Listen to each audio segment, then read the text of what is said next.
Hello，你哋好，我係 Alice，我係土生土長香港人，住喺瑞士蘇黎世。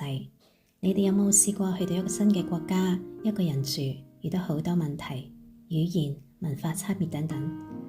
屋企嘅人又唔喺你身邊，你一個人出去過生日，一個人倒數新年，一個人去食嘢，一個人去行山，一個人去旅行。我想話俾你知，你絕對唔係孤單一個，因為我同你一樣。我而家因為工作受傷嘅關係喺度休養緊，我希望趁住呢個休養嘅時間去嘗試新嘅嘢，跨出我第一步，喺 social media 呢個渠道度分享我嘅生活。我係一個拍片嘅新手，亦唔係好識講嘢，歡迎大家留言同我分享你哋嘅意見，等我做得可以更好啲。多謝你哋嘅支持，記得 subscribe 同埋 like 我，下一次見。